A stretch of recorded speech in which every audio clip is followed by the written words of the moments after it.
This time will be different. A phrase that gets a lot of investors in trouble, but I believe it'll be the case this time around for XRP. The title of the article, XRP's Upcoming Bull Run, Why This Time is Different. They give 3 reasons here. Resolution of SEC lawsuit, that's a big one. We haven't seen its effect yet in the price of XRP, but I believe we're going to. Relisting of major exchanges. Look, if you were going to tell someone XYZ coin is going to be listed on Gemini and Coinbase and Kraken and every major US exchange, and you knew with certainty that was going to happen, you'd be loading up to the rafters. It's already happened with XRP. It's happened, and it's going to make such a difference in the next bull run. This will be the first bull run in history where XRP has direct fiat liquidity in the United States, and I think it's going to pay massive dividends. Now, the third reason is global CBDC adoption. And I don't exactly agree with that. I think it's going to be big, show the utility of blockchain in the XRP ledger, and possibly over time, it could be a massive deal. Again, any asset on the ledger eventually settles through XRP when you really game it out.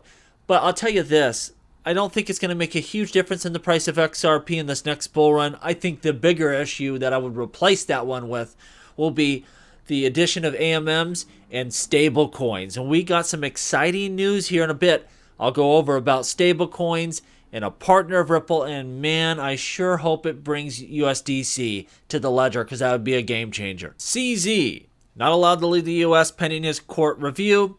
Again, sentencing I think is going to take place in February. He wants to go back home to Dubai, hang out with his family, and they're not letting him leave the country. Now, part of me feels this is petty in a lot of ways because he came here on his own accord. He pleaded guilty in court.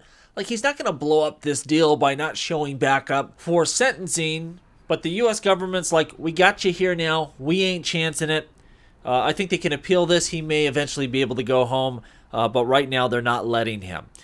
Cosmos passed through their inflation cut for security reasons is what they're saying.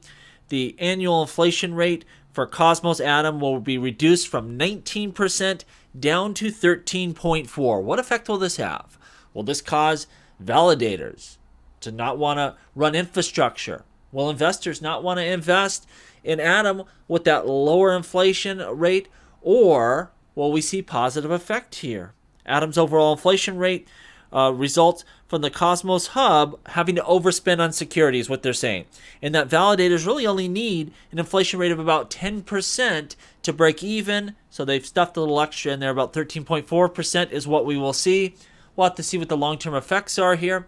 I personally think heading into a bull run where prices should be appreciating, this might be a good move. The question I would have is when we hit the next bear market and prices are going down a little bit, is 13% going to be enough to incentivize everyone when the prices aren't increasing over the long haul? What I told you, big announcement here, Circle and SBI are partnering to boost USDC circulation in Japan. To me, that's my favorite stablecoin. I trust them more than Tether and other alternatives. Now, no stablecoins are perfect. We saw Silicon Valley Bank blow up, and it could have caused a big problem with Circle's USDC. Hopefully, they've kind of spread out their risk there a little bit with problems here within the banking sector. But anyway you slice it, that's my favorite one. And I'll tell you this, big Ripple partner there, an SBI, working with Circle to increase USDC adoption. Might Mr. Noblink himself, Mr. Katao, tell them, you know what? A great place to issue your stablecoin on the XRP ledger. And guess what? They're working on clawbacks and all the features you'd want. It sounds like a pair made in heaven to me. I sure hope we land a big one. We know stablecoins are coming, but I would like to see USDC and Tether.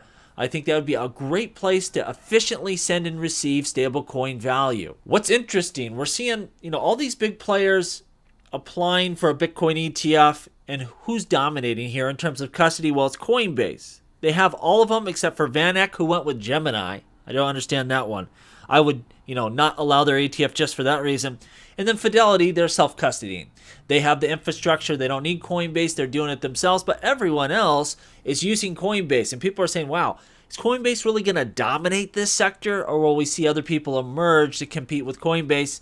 And I assume someday we'll see some people jump up here. But right now in the United States, the company to use if you want to custody your assets and it's high value is Coinbase. It's a runaway. It's wild. The last article I have here is titled Real AI Use Cases in Crypto. Number one, the best money for AI is crypto. So what they're talking about here is as we continue forward and build out these systems, it's a great pairing here.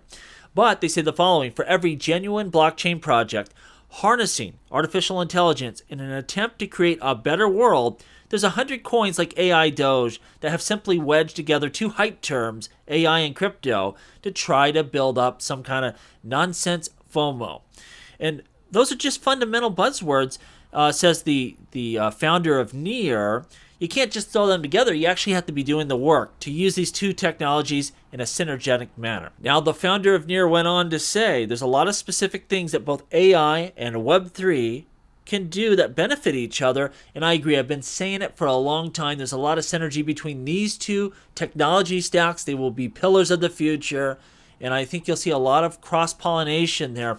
You're going to have to dig through this carefully. Again, you're going to see a lot of stuff like AI Doge that has nothing really to do with crypto or artificial intelligence. You got to be careful. Hopefully here soon I could talk to Jerry Hall and also Nick Black, because they know a lot about this sector, and I like to pick their brains a little bit.